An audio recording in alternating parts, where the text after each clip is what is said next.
Welcome to SwimEd, education for coaches, athletes, and parents, the only podcast dedicated to club swimming. You have selected the parent advice episode. It's a shorter version. It's a summary of the full episode, followed by the advice that we give to parents.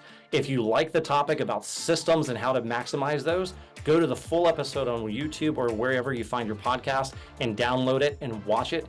So let's dive in. And today we're going to talk about systems. Why? I listened to Atomic Habits. But the quote that I heard, that I read, and then I heard it again, and I hear it again, and I hear it again, is that goals don't get you ahead, your systems get you ahead. Is everybody has goals, but like, what are you doing day to day? The little small habits that you have that move you ahead so that you can be as successful as you want to be. Right. And I think that looking at coaches, athletes, and parents and saying, okay, because if I have a swimmer that comes to me and says, I'm plateauing or I'm not doing well, how do I help them locate where the weakness is and change the habits and change the system that's there so that everybody is as successful as physically possible. And so that's where we're going to start with today. Yeah. So my question to you is, let's start with coaches. I think that's a good place to start. What are some systems that you see from your experience that are systems that really help and usually need to be modified in order for, coaches to be at their absolute best during practices or performances? Coaches now are finding it more important than ever to physically and mentally take care of themselves. Right. So you cannot be showing up on a pool deck every single day doing the job that you need to do if, number one, you're not getting enough sleep at night when you need it. Number two, if you are not taking care of yourself from a health perspective, that you're going to the doctor when you need to, that you are exercising, and then eating right, that I had to figure out a better way to get through these long weekends and the long time on the pool deck that was healthier. And so it came down to I limited myself to like one coffee in the morning when I walked on deck. And then after that, it was water or, juice or something like that. And then I would force myself to nap, even if it was just for a half hour in between prelims and finals, that I would turn my phone off. I would no TV, no anything, that even if I just laid there in silence, it helped me mentally reset. Well, decompress. Yeah. Right? Because you're in an decompress. environment that's super noisy, super exciting, super stimulating. You need to just kind of get away from all that. Just going after finals and going to dinner with fellow coaches and having a beer to just decompress and calm yourself. You just had a beer?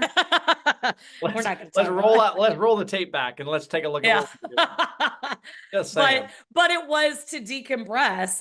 So I think just those minor things really helped when talking about for coaches from my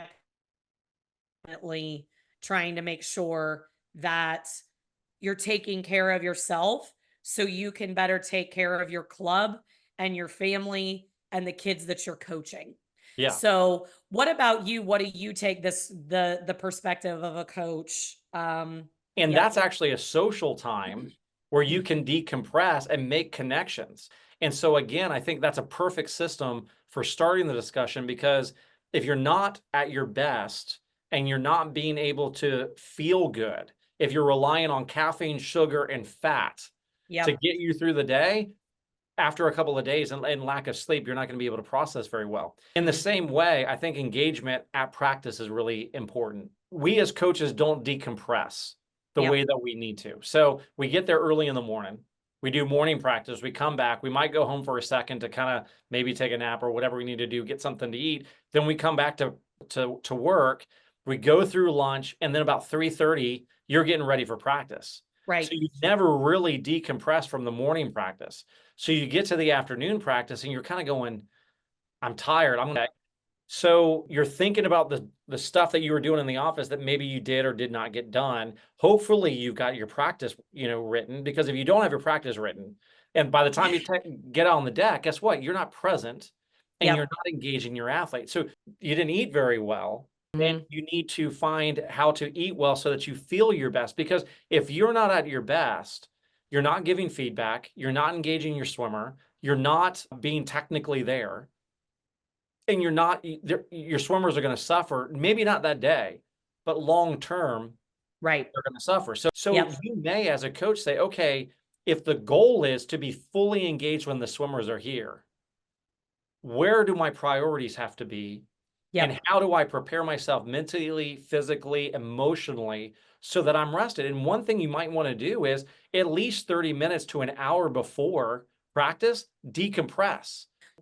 I definitely know I fell victim to, if you are in an office or you are at home and you are doing team stuff and answering emails, that hours go by so quickly and Yes. you don't realize it. And Right. then all of a sudden you look up and you're like, crap, I have to, leave for swim practice now. Right. And so I started actually setting myself up a alarm There you to go. make myself stop doing whatever I was doing.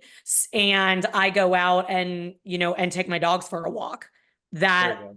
and I leave my phone and just go and do that, because it does. I will show up on deck if I've been answering emails or doing all kinds of stuff like that. And if I show directly up on deck after that, my mind is not No.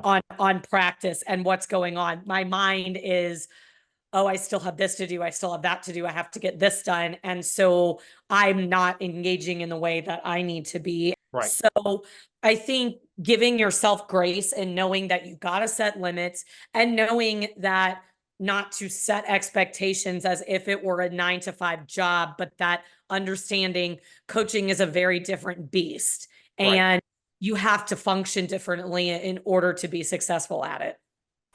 I think Mhm. the other thing that's collateral with this or correlative with this is that as a head coach, you've got to keep that in mind so that you're having your assistant coaches take that half an hour, 45 minutes before practice and decompress them, or Yep. not expect them to meet with you right then, or not expect them to get certain things done to set up your practice. Right. Right? And so you've kind of got to guide them through that. And I think Yep. that's the biggest problem that we have as coaches is there's so many different things that we do, so many different tasks, so many different expectations that it's hard to say, okay, I'm just going to focus on one thing at a time.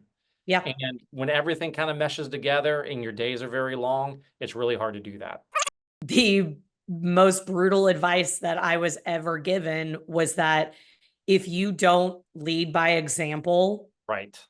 no one is going to follow you. So if you are unhealthy and you are not taking care of yourself, your athletes are going to question you when you're trying to give them advice Right. about how they should be eating, how they should be sleeping, what they should be doing. So lead by example, right? That, I mean, if you want this, you want a healthy staff, you want healthy swimmers, you've got to do that for yourself first and show that that's a priority for yourself as a head coach or a lead coach. And then, everyone will follow suit and find that it's important. I think a lot of the times what I hear coaches say on that is, hey, whenever I was a swimmer, this is what I did. Let's think about it a different way. So what is your staff seeing? Yep. Right. So as soon as you get done with being an athlete, and your athletes are going to see this too, as soon as I get done with being an athlete, it's okay to let it go because I've already done the work that I needed for my health long term. That's not true. So Yep. your example is if you need motivation that way, your example is I'm going to be the example to my staff. I'm going to Yep. find a time to work out. I'm going to find a time to take care of myself, and I'm going to teach them how to separate myself from the workout. And then I'm also going to be a further example. My athletic career and what I did there is going to be an example for what you do as an athlete. But now, as I get into shape, guess what's going to happen to your mind? You know as well as I do, when we've been out of shape and we get into shape, what are our conversations about? I eat better, I feel better. I'm Yep. exercising, this is what I'm doing. You're relating to your athletes at a different level. You're engaging them at a different level. You are there for them at a different level, and they can see what it takes whenever you're an adult outside of swimming, what, 2, 4, 6, 8 hours a day, depending on Yep. where you're at and what you're doing. This is how you do it in real life after swimming. So now it's not just about me. It's about me. It's about my team. It's about my staff. It's about everybody being healthy and being the best that they can be. Right. So, all right, athletes, what are the systems that athletes use and there's a lot of them, that sometimes if they came to you and said, hey, something's not working, where would you point them and what would you look at first? So I think over different generations that I have coached, this has changed. It has changed because of number one, what their school life is like now Oh, yeah. is very different. And number two, Okay, the yeah, I see where you're the going. easily accessibility of fast food with athletes. We now know that great nutrition and being ready for a workout starts many hours before you ever dive into that pool. Right. So you have to teach them from the beginning that, you need to be packing a lunch that has billions of snacks in it. So Yes. then throughout the day, you can eat it. You constantly have something that you can grab that you're putting into your body to give yourself that energy to be able to do what you're about to do when you show up. And if that doesn't exist, if you're not doing those right things, there's no amount of work that you can put in that's going to pay off Right. because your body is never able to fully reach what workout your coach is putting in front of you. The two issues that you have here that swimmers really have to think about is how much food am I packing, like you said. Like, Yep. it should be a briefcase size bag Yeah. of food, and it should be packed out, and you should be eating double what everybody else is eating that's not an athlete. Yeah. Number two, high schools around where I live, they will not allow you to have food in the classrooms, and they Yep. don't want you eating between periods. So I Mhm. was just like, if you got to go to the bathroom every single period to Yep. go grab food and eat, you do it. To drink, you do it. Now they're Yep. allowed to have a water bottle, of course. We're in the South, it's humid, it's hot. But I Right. mean, so you've got to look at the parameters in Yep. which you're working and say, okay, how do I maximize this system? Because if I'm dizzy and I'm tired and I'm lethargic and I'm cramping and I'm hurting and I have a headache, you can't you can't perform at your best. Right. You know, Right. and the other system that I think is really important is I think a lot of the times swimmers go into practice and they're just going to do the sets as they're written. Perfect. Okay, fine. But do you know what the sets mean? Now, some coaches are really great at doing that and saying, today is going to be a butterfly day. We're going to be doing this kind of set, this energy system. Here's what we're going to do. Now, a little kid, it doesn't really matter. Get in the water, and when the coach says go fast, you go fast. When they say Right. go slow, you go slow. So at the very youth age, even 11, 12 years old, depending on who they are, that's fine. But then as you get older, you've got to understand warm up means go slow and warm up. You know, Right. if you know your coach has a preset, you know what kind of effort to put in the preset. It's main set, it's time to go. You're going to Yep. warm down after this. You shouldn't have anything left in your tank. Right. Okay. So if you know what kind of workout it is, a lot of swimmers will say, well, that just stresses me out. I don't want to know.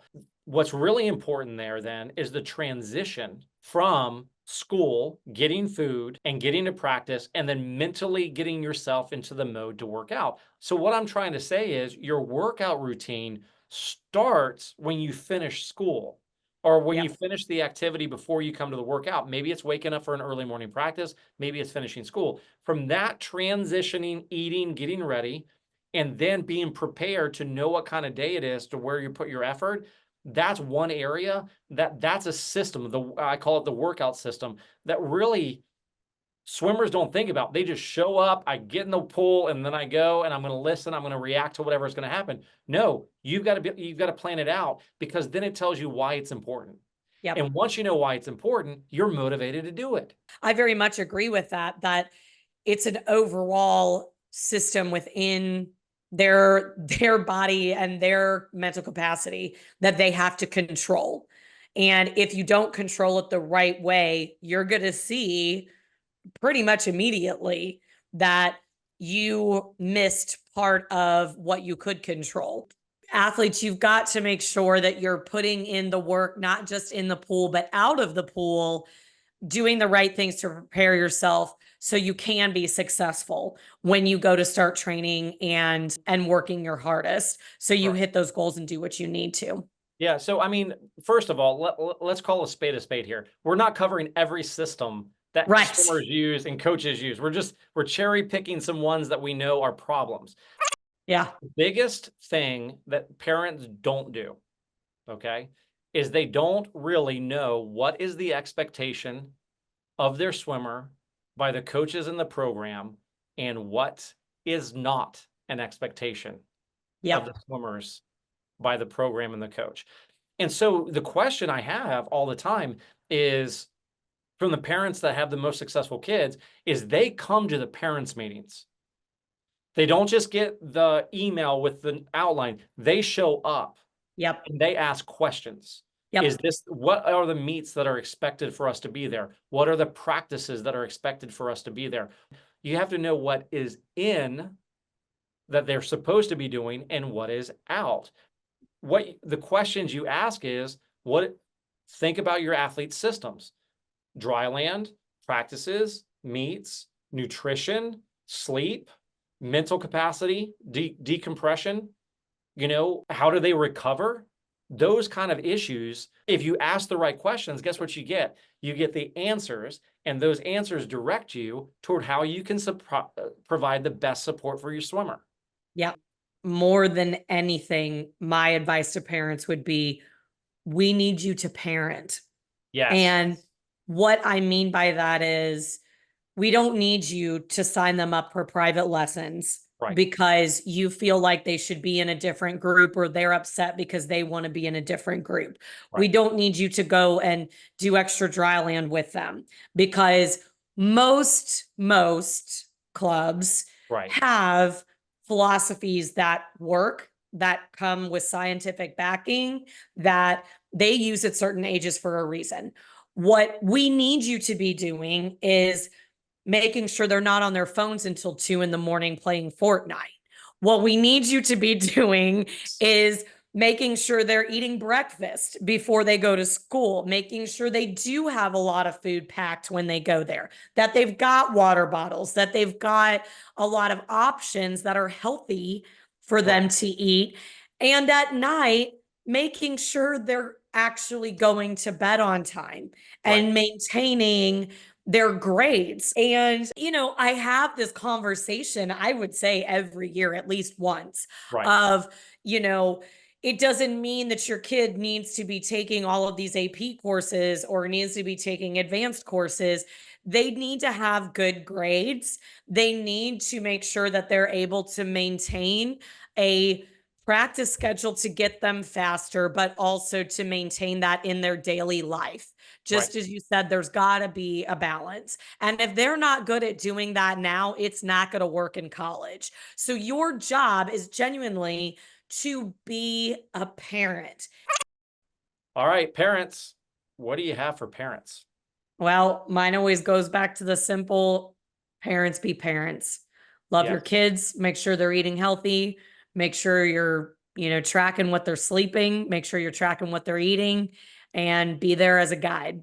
Don't be there as a coach. Don't be there as anything beyond that. Just make sure that they are healthy, they are happy, and they are rested, and the rest of it will fall into place. But if you are interacting and putting your hands into things that are not for you, then you will see the reverse of it. Right. Because the kids need parenting. We are here for the coaching. They need you to be the parents. Get them to sleep, get them food on time, do all of the good things that their bodies and souls need. Let us do the training. Right. And in line with that, I mean, I'm going to be an echo chamber here. It takes planning. Yeah. And so one area that you need to plan, and I think most parents do this anyways, is you have a routine at home. So when they get home from swim practice, I'm going to eat, I'm going to do my homework, I'm going to go to bed. Like you said before, check on that. I think Yep. one system that parents don't really check on, that they've really got to reel in and think about, and I think it goes along with what you just said, and it sparked me from this, is you need to have a plan for how you're going to act when you're Yep. at a swim meet and Yep. after practice. Let me explain. So I know I need to be a parent with my son. Okay. And my daughter, she shoots archery and that kind of stuff. I'll go and I'll watch practice.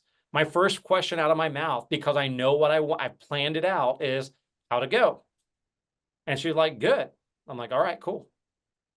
And Yep. then I'm done. If she doesn't Yeah. want to talk anymore, she doesn't. I might say, how'd you feel about it? Yeah. Like, oh yeah, it felt really good. Maybe I'll ask, like, what was your best shot? something along those, something real simple to let her know that I'm engaged with what Yep. she's doing. But then she'll say something like, I don't even know what that means. And then she'll explain it to me. And so I'm engaged a little bit more. But I know what I am going to talk about and what I am not going to talk about. So I'm Mhm. at a swim meet. You've got to control your reaction. Yep. Okay, whoa, whoa, whoa. They had a great swim. I'm up and cheering. No, no, no, no, no, not that reaction.